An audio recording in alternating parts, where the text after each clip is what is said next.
I want you to press the subscribe button and drop your comment also below. The dark side of light. Something is said to be light when it is visible. So light is not just a white bulb shining somewhere. Light is a visibility of a thing or a person. But you see, unfortunately, we are living in a world that the devil has also manifested himself as an angel of light. The scripture said the devil comes as an angel of light. And so because of this, many people are not aware of who the devil is. And so he would try to take upon himself a nature that in reality is not. And he does this to lie to many people. That's why a thing can have light, but a true light is when life is in it. Many people have unfortunately given up and allowed the devil to access their life because they thought that the devil had anything to offer. So they pursue after visibility, they pursue after fame, they pursue after greatness and wealth. Meanwhile, these things are in God, but the devil can also take up a nature, a fake nature, as if he has all these things. Make no mistake about it, the devil is not the owner of this world. He is called the prince of this world. If you know anything about a prince is not actually the ruler. A prince is he that is to rule after the father has died. But for man, man is the king of this earth because man was created to rule. And so that means every time man is not functioning or featuring in that divine assignment that was delegated to him, the only person that will be left to function in that office, and the way this being will function is in a very negative way, is the devil. And so the way the devil does it is that he will try to bring an opposition. He will try to rebel against everything that God has put in place to enhance and to further the stability of the earth. And so he's called the prince. And so if you are not aware that the devil is the prince of this world, you will not know that he can also change to be an agent of light. Many people never thought that their soul would be destroyed until the day they gave up and allowed the devil to access their life. This is why we all need to come to the place where we allow God be the author and the finisher of our life. The first part of the dark side of light is that the devil can mask himself to be an angel of light.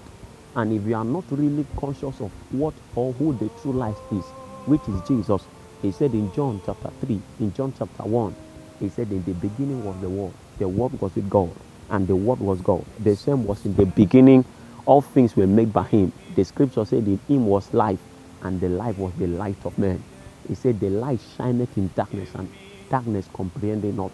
Every light that darkness comprehend is not the true light, because the true light will always overcome and overtake darkness. So the dark side of light is that the devil can manifest himself to be an angel of light. The second dark side of light is that every believer, every child of God that must manifest, God will always keep him in the darkness. For God, that place is not darkness, but for the believer, that place is darkness. David in Psalm 139 said, even if I go to the dark, you are there. He said, he make the way in the dark. He said, we sit, we walk. He said, unto us, they that sat at the region of darkness, unto them a greater light. He said, this were the people of Naphtali and the people of Zebulun. These are tribes in Israel, but they were sitting in darkness. The darkness there was to showcase them, because one of the duty of darkness is to bring about a manifestation. We discover from Genesis chapter 1, when God came to create the earth, the first element that was found was darkness. And God said, let there be light, because there has to be light for darkness to manifest. If there is no, for the gas to be darkness, rather, for light to manifest. If there is no darkness and light just come, you will not really cherish the light. So the dark side of light is that darkness is very crucial also for the visibility and the manifestation of a believer. And for you, darkness may not just be that you are doing what is bad. Darkness may mean privacy. Darkness may mean you being in the secret. The scripture said everything that is done in the secret will be disclosed publicly by light. For you, darkness means you praying in the secret, because I've come to discover it's not only bad things we do in the secret, we also pray in the secret. Jesus was teaching us in Matthew chapter 6. He said, when you want to pray, don't pray like the Pharisee. They pray to be seen. So their first option is light. They want to be visible. They want to be known. But for you, enter into the secret. That place may look dark because what you are doing in the dark, people may not really see. But you can also do that same thing in the light, in the day, and everybody sees it. He said when you want to pray, pray in the secret. So for you, that secret place, people are not seeing you. You are not visible there.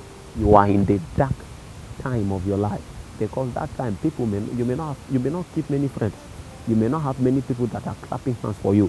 But one thing is sure, the duty of that darkness is so that when light comes, you'll be showcased. So even if you were praying before in the secret, a point will come that when you pray, everybody sees it. It's not because you are trying to live stream it online, but because the result of that prayer is impacting the world positively. So you may not even tell the world that you are praying, but the moment you show up, the dimensions that follows you are reassurance that you have really given time to prayer. So you may not tell people that you have prayed, but the results that you produce can prick the mind of men that this being is a preacher of prayer. And so light is very crucial. And one of the way to cherish light is that light will always comprehend and overcome darkness. If there is no darkness, you will not really notice that light is there. So the dark side of light, second, is that every believer that must be revealed in light must be kept in darkness. God will put you there not to destroy you, but to train you. Because if he's not done working on you and he just showcases you to your world, you may end up becoming a disaster. So he does that in order to ensure your safety, in order for him to equip you and to empower you with all the necessary equipping that you need. And after that, he will now show you forth. One of the most crucial things is that light will always make you to run back to your Father. Light will always make you know that God is your Father. The true light will point God to you. The true light will let you know that the devil is not your ultimate source. It will point to you that God is your Father, and then you learn how to run to him.